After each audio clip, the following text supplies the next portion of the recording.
بسم اللہ الرحمن الرحیم۔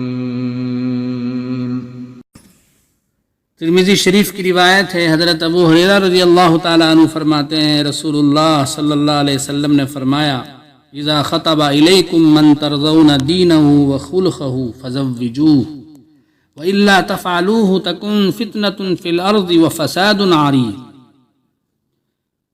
حضرت ابو ہریرہ رضی اللہ عنہ سے روایت ہے کہ آپ صلی اللہ علیہ وسلم نے فرمایا، جب کوئی ایسا شخص تمہارے پاس نکاح کا پیغام بھیجے جس کی دینداری اور اخلاق تمہیں پسند ہوں تو تم اس شخص سے اپنی بچی کا نکاح کر دو۔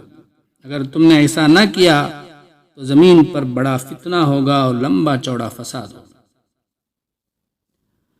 محترم بزرگوں اور دوستو، قرآن کریم میں اور احادیث میں نکاح کے بارے میں ہمارے لیے بہت سی ہدایتیں موجود ہیں۔ اس حدیث میں بھی ایک ہدایت ہمیں یہ دی گئی ہے کہ ہم اپنی بچی کے لیے رشتہ تلاش کرنے کے وقت، رشتہ دیکھنے کے وقت کیسا رشتہ دیکھنا چاہیے۔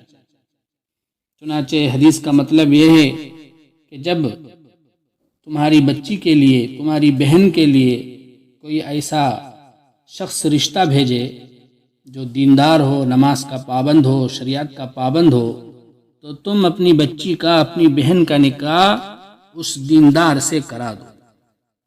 اگر تم نے دینداری کو نہیں دیکھی بلکہ دنیا داری کو دیکھی، دنیا کی دولت کے چکر میں پڑے رہے تو پھر دنیا میں فتنہ ہوگا، فساد ہوگا۔ کیوں؟ اس لیے کہ اگر لڑکے میں دینداری نہیں ہوگی تو وہ لڑکی کو بھی دین پر چلنے نہیں دے گا، وہ بھی بے نمازی رہے گا اور لڑکی کو بھی بے نمازی بنا دے گا۔ نہ وہ نماز پڑھے گا، نہ لڑکی کو نماز پڑھنے دے گا، حرام کمائے گا، خود بھی حرام کھائے گا اور اپنی بیوی کو بھی کھلائے گا، اپنے بچوں کو بھی حرام ہی سے پرورش کرے گا۔ پھر میاں بیوی بچے سب کے سب آخرت کے عذاب کے مستحق ہوں گے۔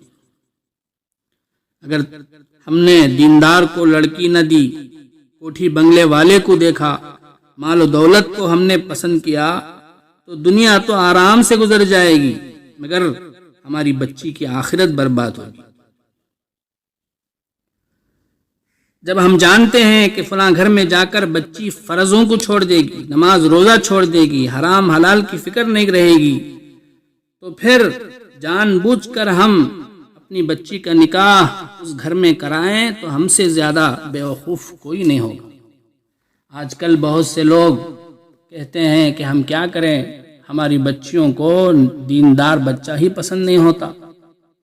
تو بزرگوں اور دوستو، یہ ہماری غلطی ہے، کیونکہ جب بچی پیدا ہوتی ہے اور پیدا ہونے کے بعد جب بولنے لگتی ہے تو ہم سیدھے اس کو اسکول کے حوالے کر دیتے ہیں۔ دین سکھانے کے لیے ہم اسے وقت ہی نہیں دیتے۔ اب جیسے ہی اسکول سے فارغ ہوتی ہے تو کالجوں کو بھیج دیتے ہیں۔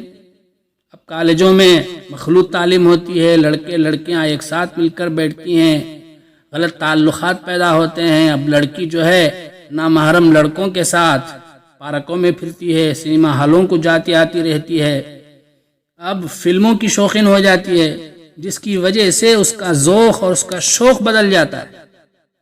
لیکن اگر ہم اپنی بچیوں کے لیے دین سکھائے ہوتے، صحابہ کے واقعات سنائے ہوتے، صحابیہ کے واقعات سنائے ہوتے تو ان کے اندر دین کا ذوق پیدا ہوتا، دینداری کا ذوق پیدا ہوتا، پردہ داری کا شوق پیدا ہوتا، نماز کا شوق پیدا ہوتا۔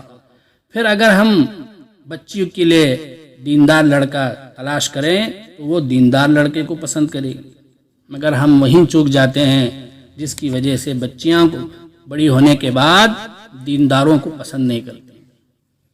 تو بہرحال اس حدیث سے ہمیں معلوم ہوا کہ ہم اپنی بچیوں کے لیے دیندار لڑکے کو تلاش کریں، صرف اور صرف دنیا کو نہ دیکھیں۔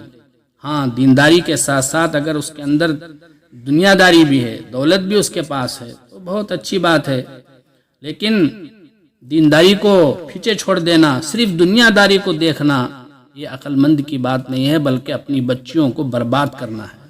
اللہ تعالی ہمیں بھی اور سب لوگوں کو بھی اللہ کے نبی صلی اللہ علیہ وسلم کی اس ہدایت پر عمل کرنے کی توفیق عطا فرمائے۔